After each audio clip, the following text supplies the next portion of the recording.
Open enrollment starting soon for health coverage under the Affordable Care Act. To help explain the process and how to choose an option is the program and outreach coordinator for the Mayor's Healthline, Luz Crespo. Thank you very much for being with us, Luz. Thank you.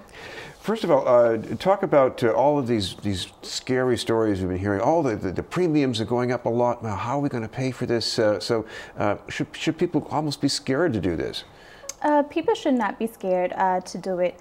A lot of, let's say, young, healthy adults, we think that we're very healthy, but health is something that's very uncertain in life. I mean, you can get into an accident today and then you have no health coverage. People shouldn't be afraid to apply. You can one of the one of the other things, I guess, let's say you're still in your 20s and you think you're very healthy, and if you're not seeing a doctor and then maybe following up with some outpatient and some wellness plans, then you could be getting in line for a long-term health problem, let's say like diabetes.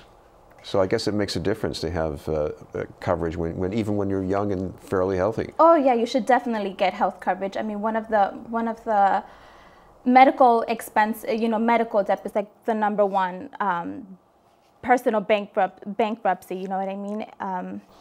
That we have, and if you don't have health coverage, it's a high risk that you'll take. It's a federal law to have health insurance, and then if you don't have health coverage, when it comes tax season, you will either have to pay the tax penalty, or your medical bills would accumulate, and then you'll have a large, bill. Now, I know that, there are people in their 20s that are struggling with college loans, and some people, even if they don't have college loans, they don't make a whole lot of money at that point. Right. So what about subsidies? I mean, do people know sometimes how much they can get as far as government helping them pay for the cost? So when it comes to subsidies, when you apply for health insurance, it's all income based, and it's based on your family household size. There's a threshold. So let's say if your threshold is higher, let's say to qualify for Medicaid, then you'll get connected care plans, which you'll have monthly premiums. But it's all income based. The premiums may be low. It's all income based. But in the long run, it's worth it versus having the huge medical bills.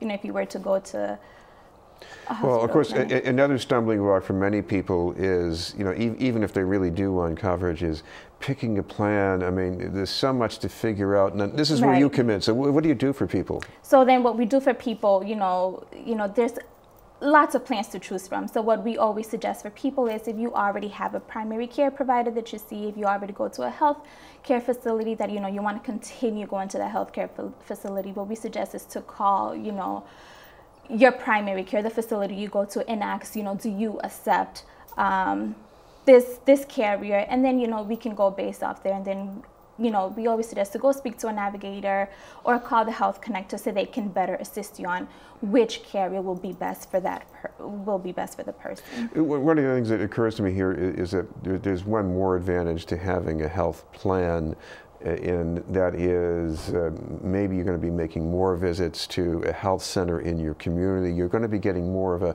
community-oriented kind of care instead of just going to a hospital when there's a crisis. I guess that would be an advantage, maybe. Yeah, definitely. Yeah, the person can be seen, can go to a hospital, can go to a clinic. They just have to make sure that whichever plan they choose from, that it's accepted to the facility that they want to go to. Because once they enroll in that plan, they have to stay with that plan till open enrollment begins again. Now, what about people who already have a plan under Mass Health, which is our version of Medicare? If they get a notice, especially if there's a notice about a premium going up, what should be done? I guess it sounds like you better pay attention to that. So with for consumers that have Mass Health, they don't have a monthly premium. It's more towards people that have health connected plans or connected care plans.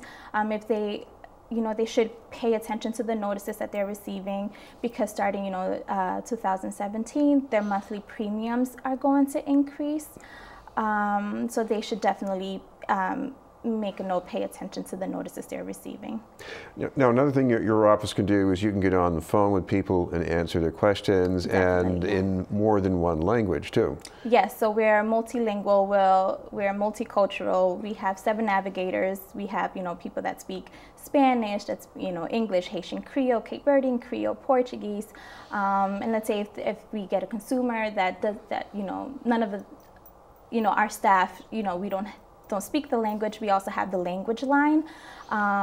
We can call them and we say, we let them know the language that the consumer may need. Now, also coming up later this year is the flu season, and I know we have to keep doing this every year, but what's your advice for people who want to know, should I get a shot? People should definitely get their flu shot. Every year, people do die from the flu, or they get hospitalized. We work in the public health field, so we strongly encourage folks to get the flu shot. We rather stay safe and prevent any illness. And finally, we should mention if people have questions about enrollment or anything else, they can call the helpline. What's your number? So they can call the mayor's helpline at 617-534-5050. We're also located at 1010 Mass Ave in Boston, on the 2nd floor of the Boston Public Health Commission. Thank you very much for being with us. Thank you. Luz Crespo from the mayor's helpline.